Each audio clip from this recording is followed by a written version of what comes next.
जय माता दी मित्रों। आज के इस वीडियो में हम बात करेंगे मोक्षदा एकादशी 2020 के बारे में। कब है मोक्षदा एकादशी 2020 में, साथ ही साथ जानेंगे इसकी तिथि क्या है, व्रत की विधि क्या है, यानी कि मोक्षदा एकादशी की विधि क्या है, इसका महत्व क्या है, क्यों करना चाहिए और इसकी कथा क्या है, वो भी आपको हम श्रवण कराएंगे। तो ये वीडियो इसीलिए खास है आपके लिए। मोक्षदा एकादशी का तात्पर्य है कि मोह का नाश करने वाली ये एकादशी है, साल में एक बार आती है, इसलिए इसे मोक्षदा एकादशी कहा गया है। मोक्षदा एकादशी व्रत के प्रभाव से मनुष्य के जो पूर्वज हैं उनको मोक्ष की प्राप्ति होती है और व्रती को स्वर्ग लोक प्राप्त होता है, यानी कि जो लोग व्रत करते हैं उनको स्वर्ग सा अनुभूति होता है। शास्त्रों के अनुसार इस व्रत से बढ़ करके मोक्ष देने वाला दूसरा और कोई भी व्रत नहीं है। तो कब है मोक्षदा एकादशी व्रत, जानते हैं तिथि, व्रत, विधि, महत्व और कथा के साथ वीडियो में अंत तक बने रहिए, एक बाई एक जानते जाएंगे। आप देख रहे हैं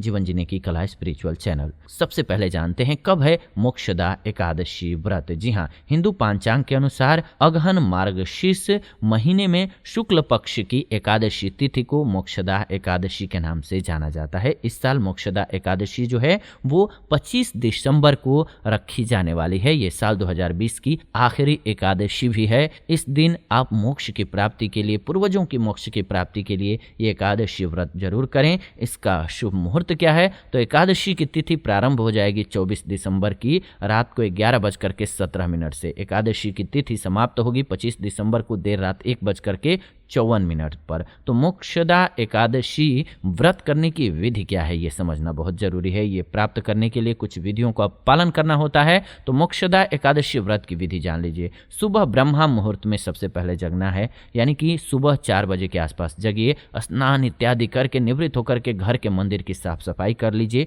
पूरे घर में गंगा जल छिड़क दीजिए थोड़ा थोड़ा कर करके। पूजा घर में भगवान को गंगाजल से स्नान कराइए, उन्हें वस्त्र अर्पित कीजिए। इसके बाद रोली और अक्षत से उनका तिलक कीजिए। फूलों से भगवान का श्रृंगार कीजिए। भगवान को फल और मेवे का भोग लगाइए। सबसे पहले भगवान गणपति और फिर माता लक्ष्मी के साथ ही श्री हरि की आरती कीजिए। भगवान विष्णु को तुलसी के पत्ते आवश्यक रूप से आपको अर्पित करने चाहिए, इससे भगवान विष्णु प्रसन्न होंगे। बात कर लेते हैं, भगवान श्री कृष्ण ने अर्जुन को दिया था गीता का ज्ञान, इसीलिए ये मोक्षदायिनी एकादशी बहुत ही शुभ होती है। मोक्षदा एकादशी के दिन भगवान श्री कृष्ण ने कुरुक्षेत्र में अर्जुन को गीता का ज्ञान दिया था, इसीलिए इस दिन गीता जयंती भी मनाई जाती है। मोक्षदा एकादशी के दिन मानवता को नई दिशा देने वाली गीता का उपदेश हुआ था। श्रीमद् भगवद गीता एक महान ग्रंथ है, ये बताने की जरूरत नहीं है आप सभी को। भगवद गीता के पढ़ने से अज्ञानता दूर होती है। आप में से किस किस ने पढ़ा है हमें कमेंट करके जरूर बताइएगा, और जब भी समय निकले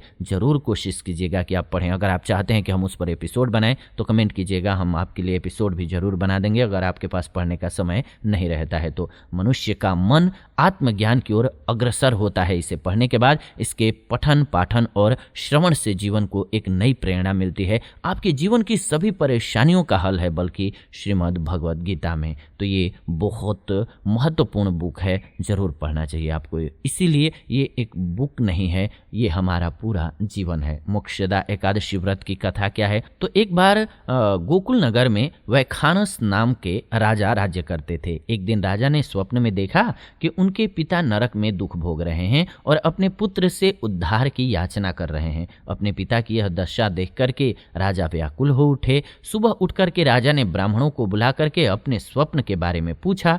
तब ब्राह्मणों ने कहा, हे राजन, यहाँ से कुछ ही दूरी में वर्तमान भूत भविष्य के ज्ञाता पर्वत नाम के एक ऋषि का आश्रम है। आप वहां जाकर के अपने पिता के उद्धार का उपाय पूछ लीजिए। राजा ने ऐसा ही किया। जब पर्वत मुनि ने राजा की बात सुनी तो वे एक मुहूर्त के लिए नेत्र बंद किए। उन्होंने कहा कि हे राजन, पुनर्जन्मों के कर्मों की वजह से आपके पिता को नरकवास प्राप्त हुआ है। अब तुम मोक्षदा एकादशी का व्रत करो और उनका फल अपने पिता को अर्पण कर दो, तो उनकी मुक्ति प्राप्ति हो सकती है। राजा ने मुनि के कथन के अनुसार ही मोक्षदा एकादशी का व्रत किया। ब्राह्मणों को भोजन, दक्षिणा और वस्त्र इत्यादि अर्पित करके आशीर्वाद प्राप्त किया।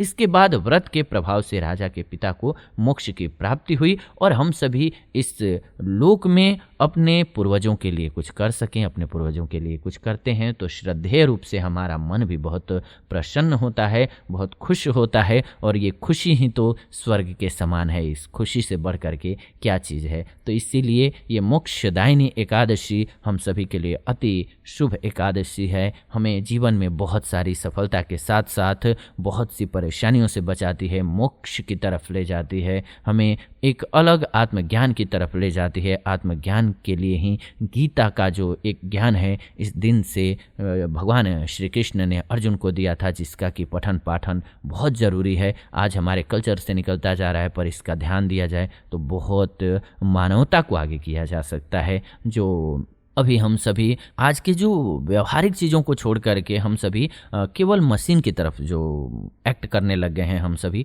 उससे बाहर आ जाएंगे और थोड़ा सा हम इंसान हैं तो इन चीज़ों को समझने लगेंगे। तो इसलिए भगवत गीता का पठन पाठन, श्रवण और वचन दोनों बहुत ज़रूरी है। तो इसीलिए इसमें आप सभी भी ज़रूर भागीदार बने। जब भी आपको मौका मिलता है श्रीमद् भगवत गीता का अध्ययन करें, या फिर आपने पढ़ रखा है तो जिससे नहीं समय मिला है या जो नहीं पढ़ सकता है वो अगर जानना चाहता है उसे ज़रूर बताएं, या कोशिश करके भी बता सकते हैं। जो नहीं जानना चाहेगा तब तो बात ही अलग है, लेकिन जो थोड़ा भी इंटरेस्टेड हो उसको ज़रूर आप बताएं। ज़रूर उसके जीवन में आपका कंट्रीब्यूशन बेहतर हो सकता है इस तरीके से। तो उम्मीद है आपको ये वीडियो बेहद पसंद आई होगी। ऐसी ही नई वीडियो के लिए चैनल को सब्सक्राइब कर लीजिए, बेल नोटिफिकेशन को ऑन कर लीजिए, क्योंकि इस चैनल के माध्यम से हम ऐसी नई वीडियो लेकर के आते रहते हैं। फिलहाल आज के इस वीडियो को इतना ही रखते हैं, विदा लेते हैं आपसे इस वीडियो से। जुड़ेंगे नई वीडियो में, तब तक आप सभी खुश रहें, आनंदित रहें। वीडियो को अंत तक देखा आपने, इसलिए दिल से धन्यवाद। जाते जाते कमेंट्स में जय माता दी ज़रूर लिखें।